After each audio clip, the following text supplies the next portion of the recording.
Bismillahirrahmanirrahim. Assalamualaikum warahmatullahi wabarakatuh.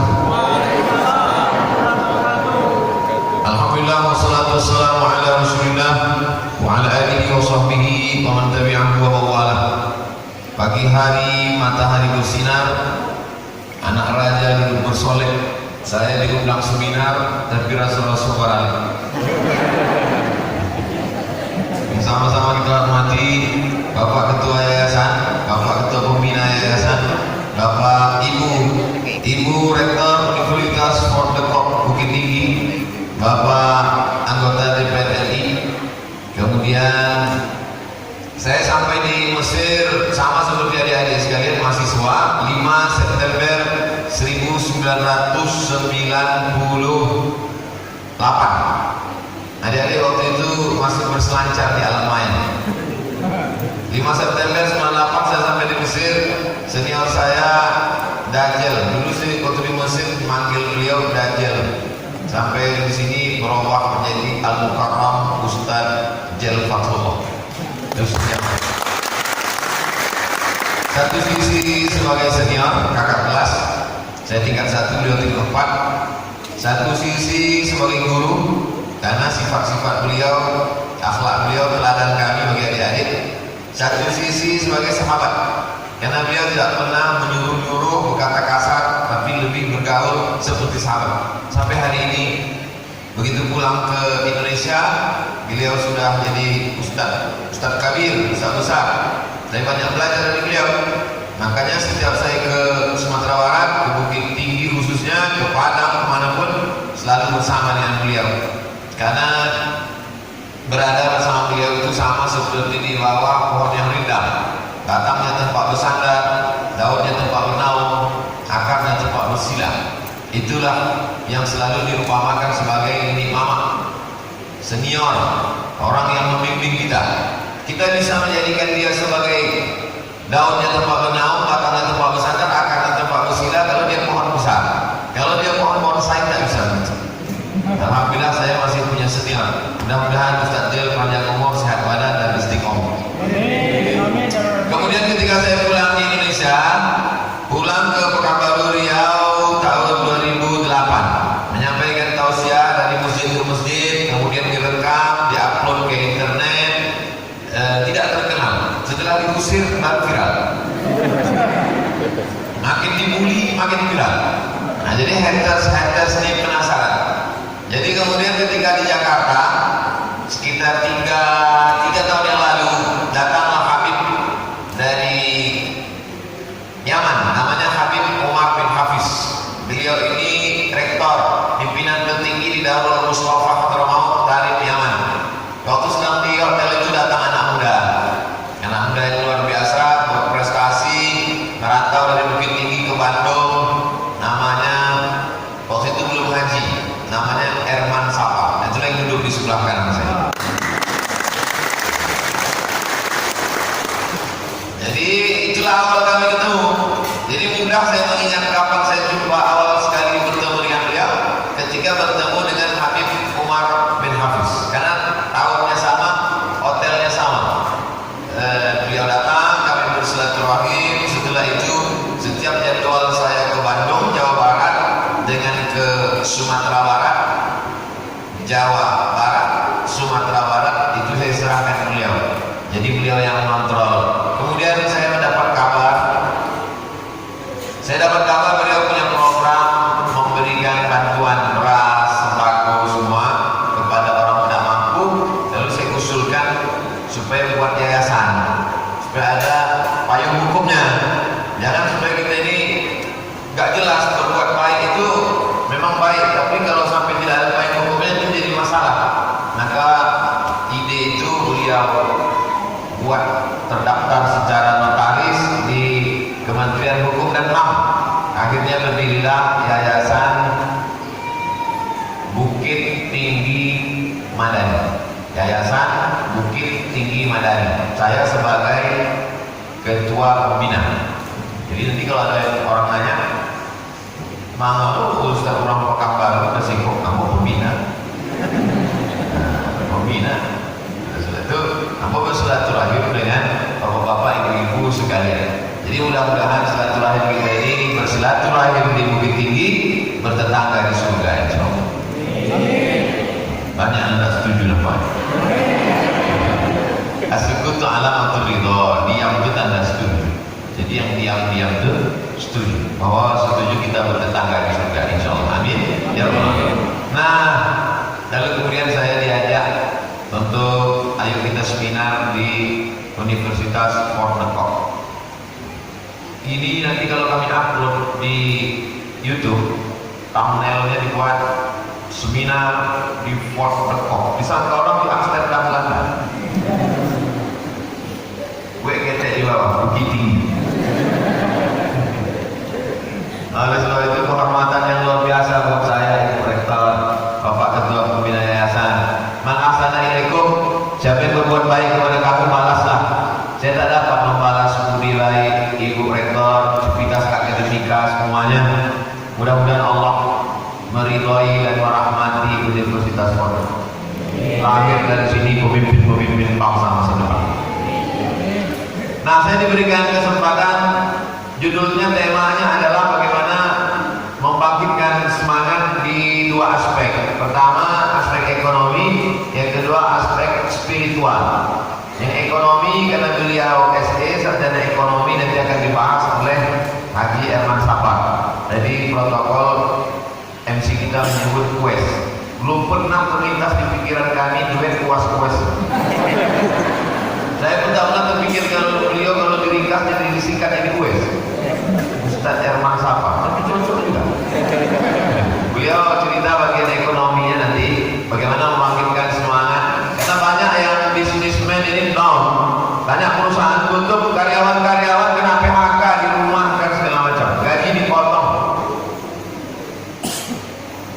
Saya dengan Ustaz El mengkaji masalah aspek spiritualnya, rohaninya, batinnya, religiusnya, agamanya. Jadi kalau selalu kita sebut zohir dan batin, beliau zohirnya, saya batinnya. Zohir itu yang nampak itu adalah duit, itu zohir. Tapi tak semua bisa diselesaikan dengan duit, ada batin, spirit di dalam. Oleh sebab itu orang Islam sebagai seorang Muslim kita menyandarkan semuanya kepada Allah. La haula la quwwata illa billah. Selesai masalah. Nah, apapun masalah hidup ini semuanya serahkan kepada Allah. La haula wala quwwata illa billah.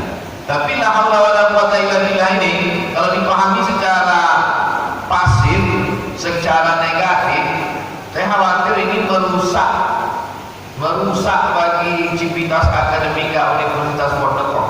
Besok tiba-tiba Ibu Rektor menyaksikan semua mahasiswa-mahasiswi tak ada lagi yang datang. Begitu ditanya, kenapa kampus tidak aktif lagi? La haula wala quwwata illa billah. Kalau setelah itu maka kita tetap juga harus ada usaha. Nah, menyikapi bagaimana COVID-19 ini, COVID ini saya sudah bicara sama dokter karena saya tidak paham di masalah kesehatan. Jadi saya tanya Pak Dokter, Pak Dokter, itu yang kena COVID itu siapa? Kata Pak Dokter, yang kena COVID itu 3. Yang pertama anak kecil, yang kedua orang tua, yang ketiga orang yang kena penyakit bawaan. Anak kecil karena dia imunnya rendah, orang tua imunnya juga rendah, orang yang punya penyakit bawaan, jadi COVID itu nempel ke situ. Itu makanya anak kecil, orang tua, orang penyakit bawaan banyak yang kena juga. Tapi kalau kita muda, sehat, maka COVID itu tidak kuat ya. Jangan COVID-19, COVID-21 dia tak kamu. Oleh sebab itu perlu kita bangkitkan semangat. Lalu kemudian begini Pak Dokter, kenapa ada orang tua tetap sehat, bahkan dia sudah kena COVID bisa normal lagi? Oh, itu ada imunnya Pak. Imun itu apa? Imun itu kekebalan tubuh. Jadi badan kita ini sebenarnya ada kekebalan yang luar biasa di dalam badan kita. Tapi karena kita ngedrop katanya, maka ketika kita down itu, akhirnya imun kita turun. Nah, disitulah dia masuk. Oh, jadi kalau begitu imunnya mesti tinggi. Bagaimana cara membangkitkan imun? Bangkitkan iman. Jadi ini masalahnya adalah masalah iman dan imun dan iman. Alhamdulillah dari tadi saya ditemani terus oleh Pak Iman. Pak Iman itu Kapolres. Jadi sholat Jumat bersama Pak Iman. Oleh sebab itu maka bangkitkan iman, bangkitkan keyakinan bahwa kita ini yang menghidupkan, mematikan Allah. Makanya setiap selesai sholat itu terus kita ulang, La ilaha illallah wahdahu la syarikalah, lahul mulku wa lahul hamdu, yuhyi wa yumiit wa huwa ala kulli syai'in qadir. Itu 15, itu diulang selesai sholat itu 15 kali. Lahul mulku, dia yang punya puja-pujian. Walahul hamdu, dia saja yang layak dipuji, dia yang punya kekuasaan. Yuhyi, dia menghidupkan. Wa yumiit, dia mematikan. Wa huwa ala kulli syai'in qadir, dia maha kuasa atas segala sesuatu. Saya tidak sanggup berhadapan dengan Bapak Ibu sekalian. Saya imun saya rendah. Ketemu dengan Bapak Pembina, ketemu dengan rektor, ketemu dengan senior, ketemu dengan sarjana ekonomi, ketemu dengan anggota DPR RI, berjumpa dengan orang banyak, itu down kita. Maka saya mesti yakinkan diri saya bahwa saya kuat, bahwa saya mampu. Saya katakan bisik, kau lemah Abdul Somad, berat kau cuma 51 kilo. Maka saya mesti bangkitkan semangat saya. Kau lemah Abdul Somad, kau kan tadi malam baru naik mobil dari Medan 24 jam 24 jam saya berangkat dari Medan sampai jam 7 pagi tadi. Berpulang-pulang ini masih belum jelas betul loh. Tapi saya mesti bangkitkan diri saya harus bangkit, saya harus semangat. Oleh sebab itu maka bangkitkan semangat bahwa orang tidak akan mati sebelum ajalnya sampai. Berapa banyak orang sudah divonis COVID tidak mati-mati. Berapa banyak pula yang dikatakan sehat mati. Berapa banyak orang mau bunuh diri tak mati-mati. Diambil selendang, diikatkan ke leher, digantung ke pintu, melompat, patah kayu. Tak mati. Tak juga mati berbaring di rel kereta api. Jam 5 pagi lewat kereta api tak mati. Rupanya salah rel. Stres, datang orang debit kolektor yang mengutip utang karena stres, mencret masuk kamar mandi, minum cari racun ke ada, diminum sabun ngepel, minum tak mati, bui aja seminggu. Kalau itu kalau tak mati, kan Allah tak mati. Tapi berapa banyak pula orang yang saya baru ketemu ibu-ibu umur 85 tahun.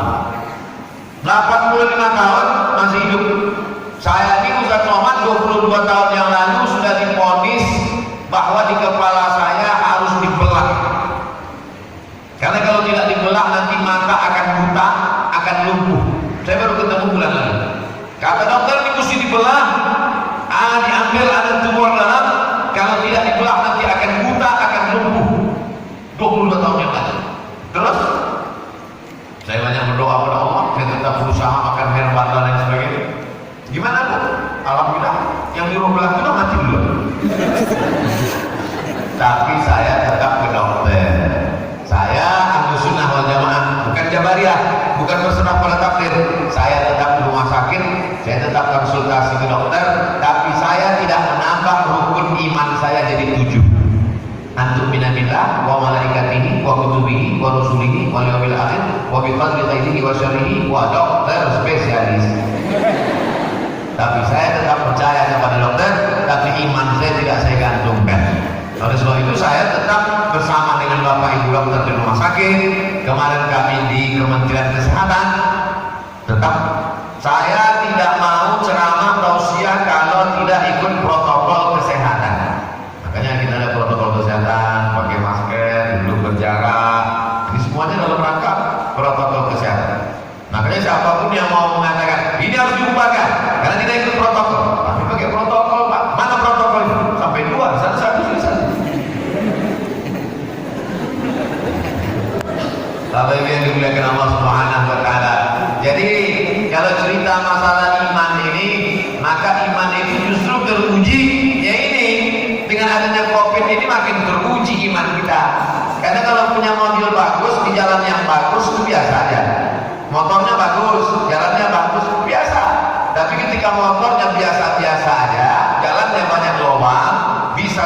tujuan, itu baru luar biasa.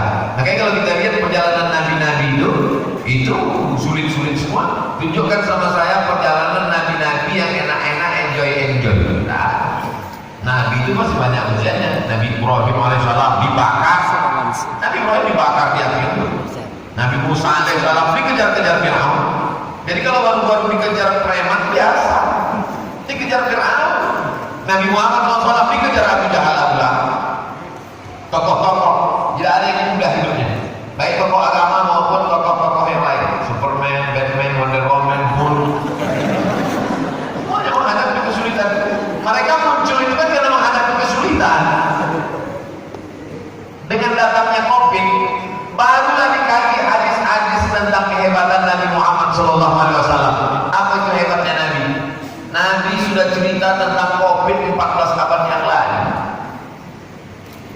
Idza sami'tum bihi, kalau kamu mendengar ada suatu wabah di suatu negeri, la taqdimu ilaihi, jangan datang ke negeri itu. Idza waqa'tum bihi, kalau kamu berada di suatu negeri itu ada COVID, la takhruju firaran minhu, jangan keluar dari negeri itu. Kalau di situ ada COVID, kamu jangan datang. Kalau di situ ada COVID, kamu di situ, kamu jangan keluar. Itulah yang sekarang disebut dengan PSBB. Itulah yang disebut sekarang dengan lockdown. Kalau kita berada di suatu daerah, maka kita tidak boleh keluar sebelum rapid test atau swab. Swab kalau terserah, nggak mau swab, yang penting masuk mulut. Nah, oleh sebab itu maka kita bukan mau nantang-nantang, mau menunjukkan agama kita. Tapi kalau adik-adik mau ngetes, mau studi perbandingan agama, cari agama-agama lain yang mengkaji tentang PSBB. Cari doktrin-doktrin sabda-sabda Nabi-Nabi sebelum Nabi Muhammad SAW yang cerita tentang COVID. Saya ada dalilnya. Idza sami'tum bihi, kalau kamu mendengar ada wabah penyakit di suatu negeri, la taqdimu ilaihi, jangan kamu datang ke sana. Wa idza waqa'tum bihi, kalau kamu mendengar suatu wabah terjadi di kampung kamu, la takhruju firaran minhu, jangan kamu keluar dari situ. Untuk apa? Melokalisir supaya virus jangan menyebar kemana-mana. Firra minal majdzum, firaraka minal asad. Larilah engkau dari penyakit menular seperti engkau lari dari singa. COVID itu nampak apa tak nampak? Saya tanya sekali lagi. COVID itu nampak apa tak nampak? Apa pula tak nampak? Itu yang tertulis di baliho macam biji kedondong. Itu kan COVID kan? COVID tak nampak dengan mata telanjang. COVID hanya bisa kelihatan kalau pakai mikroskop. Yang tidak nampak diumpamakan Nabi dengan sesuatu yang nampak. Makanya kata Nabi dalam hadis, firra minal majdzum, larilah engkau dari orang kena penyakit menular. Firaraka minal asad, seperti engkau lari dari asad. Asad itu singa. Makanya kalau ada orang azan tidak asyhadu, ada tuh orang azan asyhadu alla, itu singa. Asyhadu, aku bersaksi. Asyhadu, singa. Firra minal majdzum, larilah engkau dari penyakit menular. Firaraka minal asad, seperti engkau lari dari singa. Jadi kalau ada orang nantang-nantang COVID, mana COVID itu? Biar mengtalan. Udah, saya jangan lapor ke polisi, bawa aja ke kebun binatang. Bukakan kandang singa, masuk. Ada masalah, welcome. Yang tak nampak itu namanya virus, bakteri. Tapi kalau tak nampak itu diumpamakan dengan sesuatu yang nampak, itu namanya tamsil, perumpamaan. Sama macam adik-adik jatuh cinta, diumpamakan dengan sesuatu yang nampak. Cintamu seperti air di daun keladi, airnya tumpah tak berbekas. Bisa untuk ambil status. Memberikan contoh sesuatu yang nampak dengan sesuatu yang tak nampak untuk melihatkan dia secara materi. Siapa yang menceritakan itu? Nabi Muhammad SAW. Sekarang orang bingung. Itu Pak Ustaz yang sudah kena COVID, meninggal dunia, digulung pakai plastik di Selasipan. Jenazah itu diselesaikan karena takut menularkan virus, akhirnya dikubur dalam tanah. Nabi sudah mengajarkan bagaimana itu 14 abad yang lalu. Bagaimana caranya? Orang yang sudah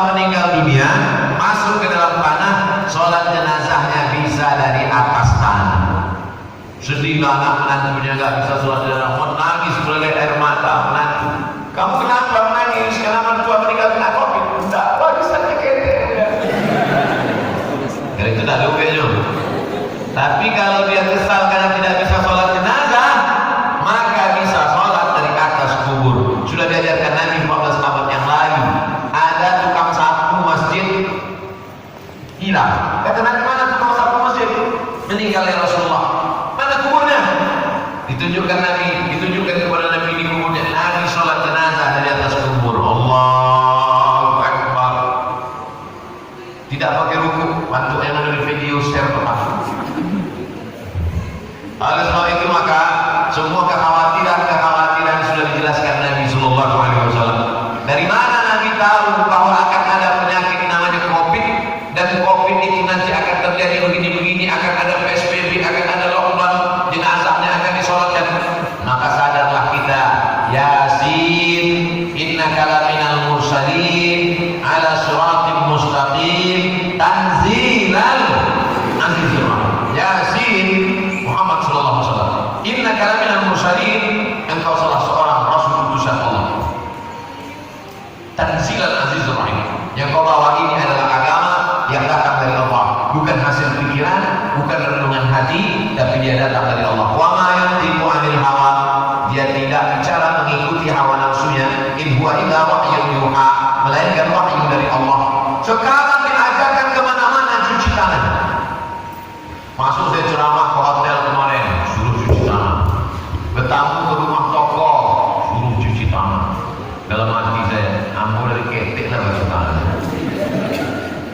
Suruh cuci tangan. Yang mengajarkan cuci tangan Nabi Muhammad sallallahu alaihi wasallam. Idza staiqadha ahadukum min naumihi, kalau kau bangun tidur,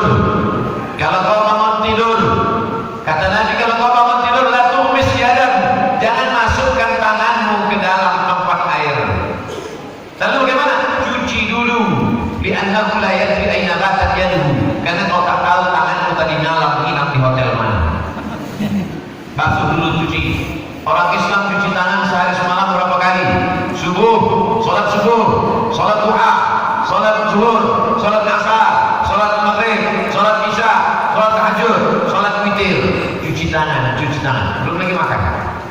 Oleh sebab itu maka kita diajari cuci tangan. Sekarang karena ada COVID barulah suruh cuci tangan. Nanti tak apa lagi penyakit dikirim Allah untuk menunjukkan kehebatan hari cebok sedunia. Karena masih belum tahu cebok lagi, masih pakai tisu semuanya. Nanti dikirimkan Allah satu penyakit hanya ingin menunjukkan satu mukjizat Nabi Muhammad tentang cebok. Nanti ada masalah di zaman anak-anak cucu kita ini. Zaman kita ini insya Allah tidak. Sanurihim ayatina fil afaq, kami akan tunjukkan tanda-tanda kebesaran kami di atas langit. Hatta yatabayyana lahum, sampai jelas di mata mereka annahul haq, bahwa ajaran ini adalah ajaran benar, datang dari Allah Subhanahu wa taala. Habis waktu. Halo, dua lagi. Ambo sengaja tak mau cari jam tu. Kalau mau cari, pernah di beberapa seminar mau cari jam pancang mana? Tapi yang dimuliakan Allah Subhanahu wa taala, saya senang bicara di depan adik-adik mahasiswa-mahasiswi. Kenapa? Karena bicara di depan mahasiswa-mahasiswi itu adalah bicara tentang masa depan. Beda kalau awak ceramah di panti jompo, itu masalahnya. Bicara dengan adik-adik mahasiswa-mahasiswi adalah bicara tentang bagaimana agama Islam. Karena saya diminta untuk menjelaskan tentang sebetulnya sebenarnya kok bisa, cuma masalah ekonomi kok bisa. Cuma bagaimana mau cerita ekonomi yang di bahan pakar ekonomi awal. Mantakallama fi ghairi fannihi atabil ajaib. Siapa yang bicara bukan pada bidangnya, bicaranya ajaib-ajaib, aneh-aneh.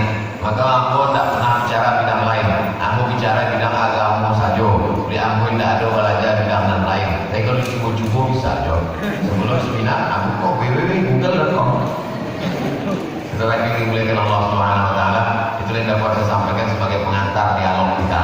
Dengan mahasiswa itu tidak boleh lama-lama ngecek, pokoknya unjuk rasa turun. Terima kasih, saya kembalikan ke moderator.